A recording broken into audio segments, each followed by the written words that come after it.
बहुत पुराने वक्तों की बात है जब जमीन पर जादू और परियों का राज हुआ करता था।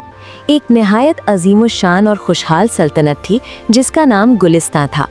इस सल्तनत के बादशाह और मलिका अपनी राया में निहायत मकबूल थे क्योंकि वो बहुत रहमदिल और इंसाफ पसंद थे। लेकिन उनकी जिंदगी में एक बहुत बड़ा दुख था। उनके आंगन में कोई औलाद नहीं थी। वो दिन रात दुआ मांगते और गरीबों की मदद करते थे कि शायद अल्लाह उनकी सुन ले और उनकी गोद हरी हो जाए। आखिरकार बरसों की तवील मन्नतों और दुआओं के बाद मलिका के यहाँ एक निहायत खूबसूरत बेटी पैदा हुई। शहजादी की पैदाइश की खबर पूरे मुल्क में जंगल की आग की तरह फैल गई और हर तरफ खुशी की लहर दौड़ गई। बादशाह की खुशी का कोई ठिकाना न था। उसने हुक्म दिया कि पूरे मुल्क में चिरागा किया जाए, कैदियों को रिहा कर दिया जाए और गरीबों में सोना बांटा जाए। शहजादी का नाम महानूर रखा गया क्योंकि उसका चेहरा 14वें के चांद की तरह दमकता था। बादशाह ने अपनी खुशी को दोबाला करने के लिए एक बहुत बड़ी दावत का एहतमाम किया, जिसमें न सिर्फ आसपास के तमाम बादशाहों को बल्कि सल्तनत की 7 जादुई परियों को भी मधु किया गया ताकि वो शहजादी को अपनी दुआओं और जादुई तहाइफ से नवाजें। महल को फूलों, रेशमी पर्दों और कीमती फानूसों से ऐसे सजाया गया था जैसे वो कोई जन्नत का टुकड़ा हो। दावत के इख्तिताम पर सोने की कुर्सियों पर बैठी 7 परियों ने बारी बारी शहजादी के गहवारे के पास आकर उसे तहाइफ देना शुरू किए। पहली परी ने शहजादी को बेमिसाल खूबसूरती का तोहफा दिया, दूसरी ने उसे दुनिया का सबसे मीठा और नर्म लहजा अता किया, तीसरी ने उसे शाहाना वकार बख्शा, चौथी ने उसकी आवाज़ में बुलबुल जैसी सुरीली मिठास भर दी, पांचवी ने उसे रक्स की ऐसी खूबी दी कि वो जब चले तो मालूम हो कि ज़मीन पर मोर नाच रहा है, और छठी परी ने उसे मौसीकी का ऐसा हुनर बख्शा कि वो हर साज को कमाल महारत से बजा सके। अभी 7वीं परी अपना तोहफा देने ही वाली थी कि अचानक महल के बड़े हॉल के दरवाजे खुद ब खुद जोर से खुले और तेज आंधी के साथ एक बदसूरत और बूढ़ी परी दाखिल हुई जिसे कोई नहीं जानता था।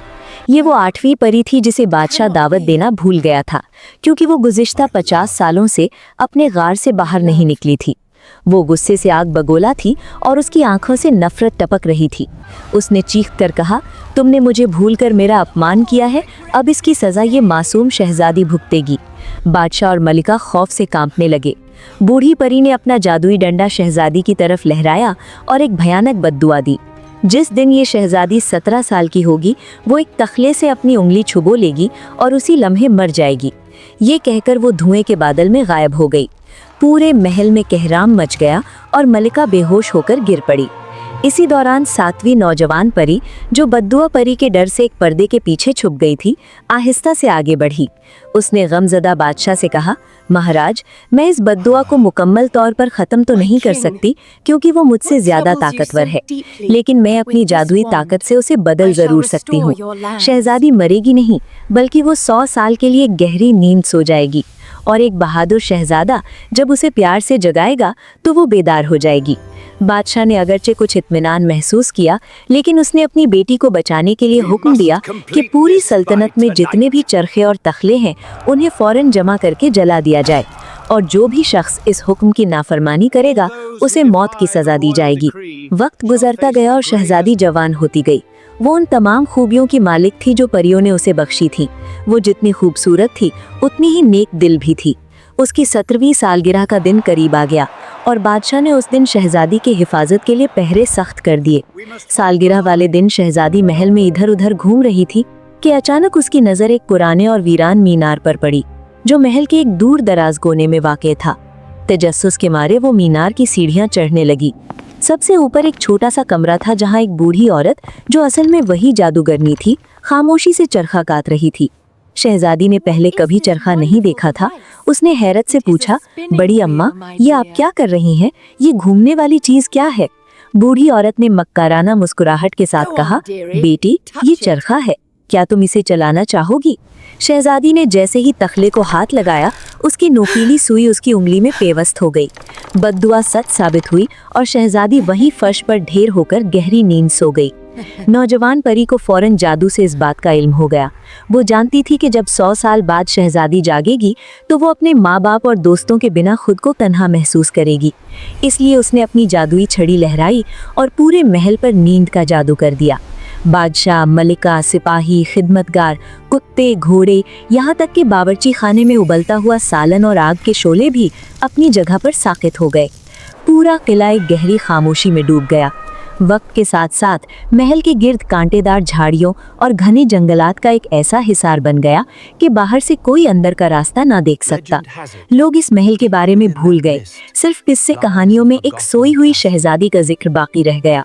ठीक 100 साल गुजरने के बाद एक हमसाया मुल्क का शहजादा, जो बहुत बहादुर और मुहिमजू था, उस जंगल के पास से गुजरा।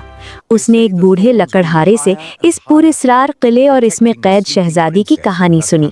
शहजादे के दिल में शहजादी को देखने और उस जादू को तोड़ने की तड़प पैदा हुई। जैसे ही वो जंगल की तरफ बढ़ा, वो कांटेदार झाड़ियां जो दूसरों के लिए नाकाबिले अबूर थीं, शहजादे के लिए रास्ता छोड़ती गईं। वो महल के अंदर दाखिल हुआ तो हर तरफ इंसानों और जानवरों को सोया हुआ पाकर दंग रह गया। आखिरकार वो उसी मीनार के कमरे में पहुंचा जहां शहजादी महानूर एक रेशमी बिस्तर पर लेटी हुई थी। इसका चेहरा 100 साल बाद भी तरोताज़ा और चमकदार था। शहजादा इसके हुस्न से सहरज़दा हो गया और उसने अकीदत और मोहब्बत के साथ शहजादी के माथे को छुआ। जैसे ही मोहब्बत का लम्स शहजादी तक पहुंचा, जादू का काला साया छट गया। शहजादी ने अपनी बड़ी बड़ी आंखें खोली और शहजादे को देखकर मुस्कुरा दी। इसी लम्हे पूरे महल में जिंदगी की लहर दौड़ गई। बादशाह और मलिका जाग गए, कुत्ते भौंकने लगे, घोड़े हिनहिनाने लगे और बावर्ची खाने में रखी आग दोबारा दहकने लगी। हर चीज़ वहीं से शुरू हुई जहां 100 साल पहले रुकी थी। बादशाह ने शहजादे की बहादुरी और सच्ची मोहब्बत को देखकर निहायत खुशी के साथ अपनी बेटी का हाथ उसके हाथ में दे दिया। इसी शाम महल में एक अजीमुश्शान शादी की तकरीब मुनक्किद की गई, जो कई दिनों तक जारी रही। वो दोनों अपनी बाकी ज़िंदगी निहायत अमन, सुकून और खुशी के साथ गुजारने लगे और इस सल्तनत में दोबारा कभी किसी जादूगरनी का साया ना पड़ा।